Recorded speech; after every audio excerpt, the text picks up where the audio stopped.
बार बार आपको अपने जीवन को चेक करना पड़ेगा, कहीं ऐसा तो नहीं मैं गलत ट्रैक पर चला गया हूं, कहीं ऐसा तो नहीं मैं अपने पुराने अनुभव पर भरोसा रखने लगा हूं। नहीं, आपको हर बार प्रभु के पास ऐसे जाना। लास्ट संडे मैंने पढ़ाया था, जैसे एक नौकर की आंखें अपने आका की ओर रहती हैं, नौकरानियों की आंखें अपने स्वामिनियों की ओर रहती है, आपको भी अपनी आंखें परमेश्वर की ओर उठाना पड़ेगी। प्रभु मुझे बता, कहीं ऐसा तो नहीं मेरे अंदर घमंड आ गया है, कहीं ऐसा तो नहीं मैं कुछ ऐसा सोचकर आपसे दूर हो गया हूं। और इसने सोचा कि मैं पिछले की तरह फिर से झटकूंगा और फलिस्तियों को हरा दूंगा। पर अगली लाइन पढ़िएगा क्या लिखा है, वह तो ना जानता था, पर वो ये तो ना जानता था कि यहोवा उसके पास से चला गया है। यहोवा उसके पास से चला गया। कभी भी अपने तजुर्बों पर भरोसा मत रखना, अनुभव पर भरोसा मत रखना। एक दिन सब कुछ चला जाएगा। और परमेश्वर का वचन बताता है, संपूर्ण मन से परमेश्वर पर भरोसा रखना। प्रभु इस दिन मैं क्या करूं, इस दिन तेरी मर्जी क्या है, मुझे वचन से बातें कर प्रभु, अपने दास के द्वारा बातें कर प्रभु, मुझे पवित्र आत्मा के द्वारा बातें कर प्रभु। आज के लिए मेरे लिए क्या है तेरी योजना। ये मत सोचना कि जो कल योजना आपके लिए परमेश्वर की थी वो आज भी होगी। हो सकता आज जब आप चलते चलते यहां आ गए, प्रभु आपसे कुछ और कहना चाहता है। सुनो, पुराने एक टच को, पुराने एक अभिषेक को मत आप अपने जीवन में घमंड का विषय बनाओ, लेकिन आप उससे कहो, प्रभु मुझे और अभिषेक चाहिए, मुझे और ज्यादा चाहिए, मैं और आप में होकर आगे बढ़ना चाहता हूं। प्रभु मुझे सिखा, रोज की रोटी मुझे रोज खिलाया कर। हालेलुया।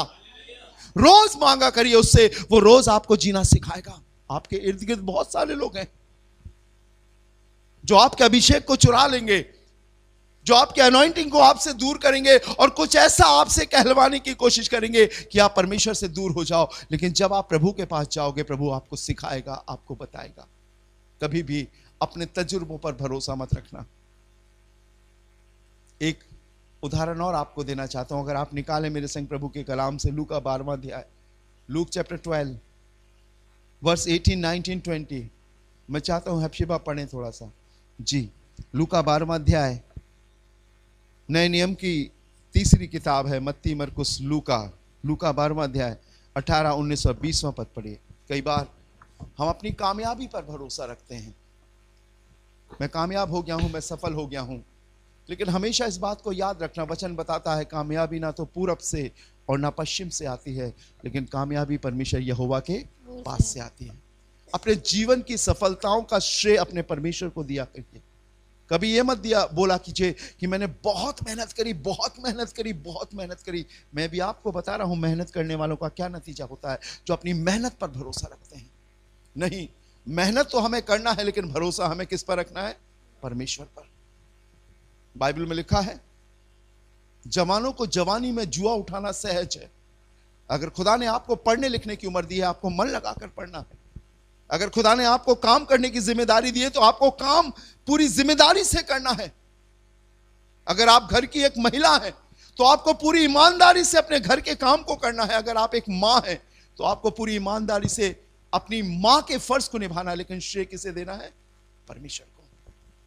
इसमें बहुत सी माओं के लिए लिखा है, बहुत सी बेटियों के लिए लिखा है, बहुत सी सास के लिए लिखा है, बहुत से ससुर के लिए लिखा है, इसमें बहुत से बच्चों के लिए लिखा है, बहुत सी बढ़ती उम्र के लिए और बहुत से बुजुर्गों के लिए भी इस कलाम में लिखा है। लेकिन उस सारी चीजों का श्रेय किसे मिलना चाहिए?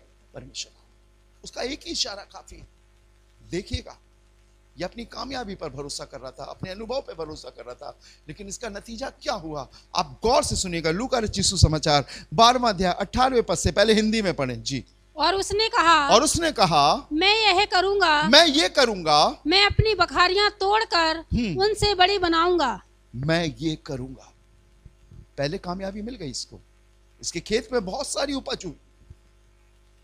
अब मैं ऐसा करूंगा, मैंने अभी इतना किया है, अब मैं ऐसा करूंगा और अपनी बखारियों को तोड़कर उन्हें बड़ा करूंगा। और आगे, और वहां अपना सब अन्न और संपत्ति रखूंगा, अपना सब अन्न रखूंगा और संपत्ति रखूंगा।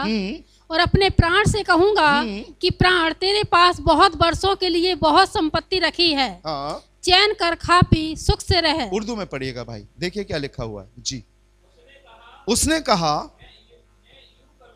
मैं ये करूंगा, यूं करूंगा,